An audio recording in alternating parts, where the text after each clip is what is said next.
Hello, everybody. This is Fernando for the latest Ghosts and Spirits of the Week.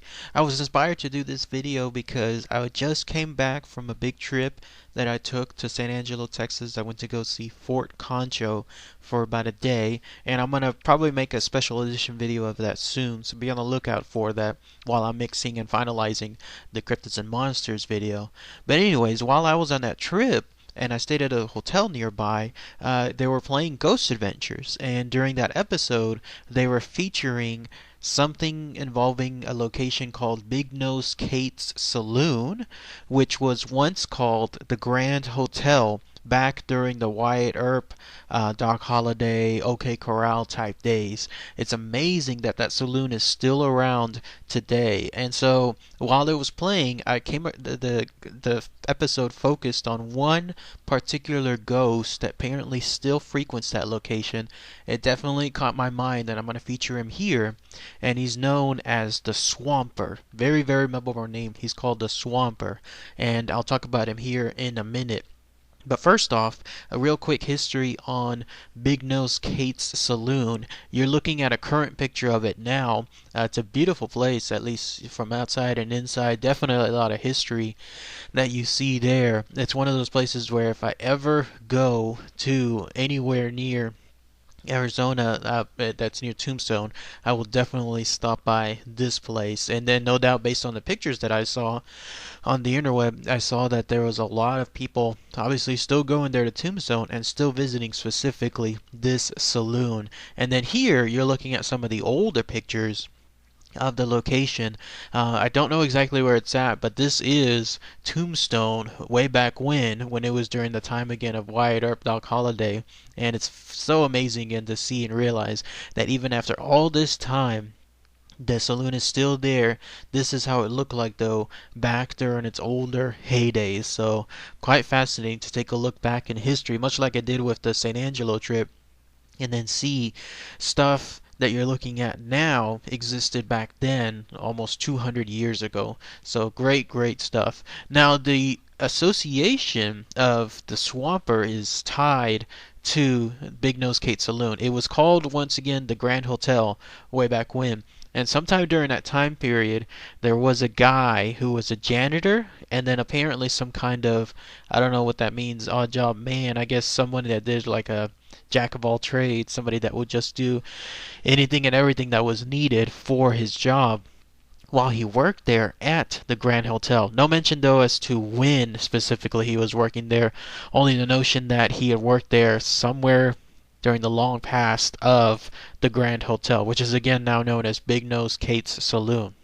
So he earned something as far as a livable wage, but more importantly, because he was so trusted and considered honest, which is probably a rarity those days, he wanted I guess they wanted to make sure that he stayed and worked for them. So whoever owned the Grand Hotel then offered him a pretty unique thing. They offered him his own, I guess, living quarters underneath the Grand Hotel.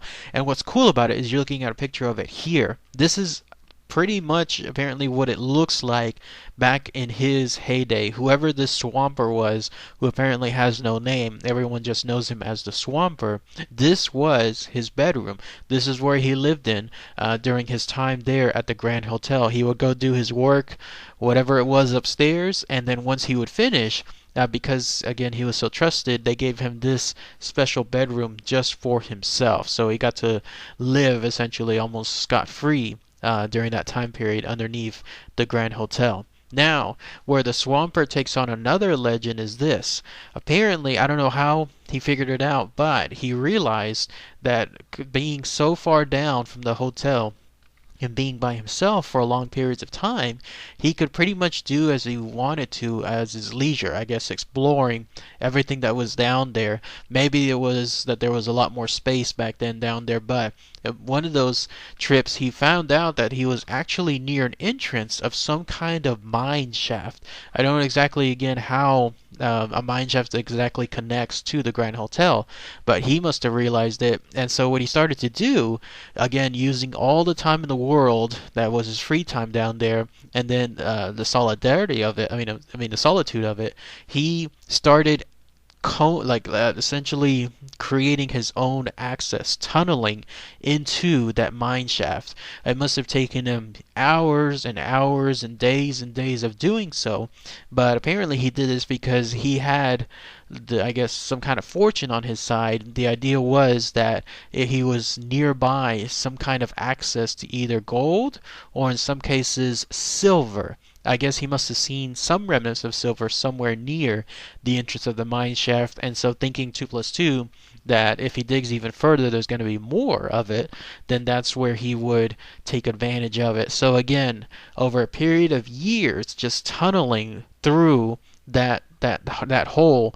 Who knows what he was using? Maybe a small pick, a small axe of some sort, maybe even some larger spoons. Who knows? But he was digging with that fervent fever, and then finally he was able to come across what apparently was a large mound of silver nuggets.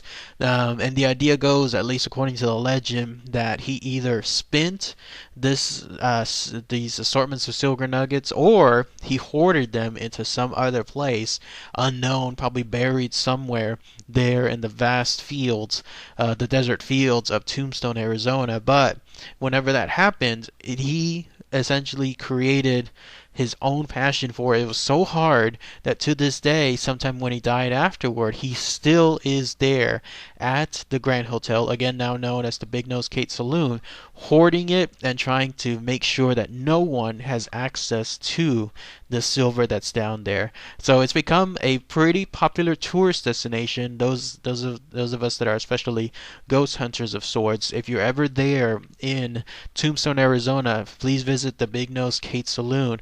Go towards the basement, which apparently nowadays is a place that's where they sell collectibles of some sort, but in a cordoned off area. And apparently it's cordoned off by some large silver, I'm sorry, not silver, but some large metal bars, almost like a jail of some sort. It's cordoned off the room that this guy, the Swamper, lived in. So ever since he died sometime back then, people report that he still lingers there to this day, heavily guarding that entrance. People that have taken pictures of the entrance, which again, you can't really get into his room because of those jail bars, but you can still take pictures of it outside. People have taken pictures of it, said that they see these strange things pop up in the pictures. People feel presence of some sort. In some cases, whenever you're taking pictures of the bar itself upstairs, people report seeing that there's some kind of strange mist, like a presence of some sort, and people always relate that it's him. It's the Swamper. Again, he's so heavily guarding his stash of silver that even after death, he's there protecting it and making sure that no one has any access to it. Pretty interesting stuff. I'm glad that the Ghost Adventures crew covered that little side bit of information with the Swamper. Again, a very memorable name. If anyone has any more information about the Swamper, if anybody's been there to Big Nose Kate Saloon, once known as the Grand Hotel, that'd be great to hear too. Any experiences in particular with the Swamper would be fantastic too. So, alright everybody, thanks again as always. Take care.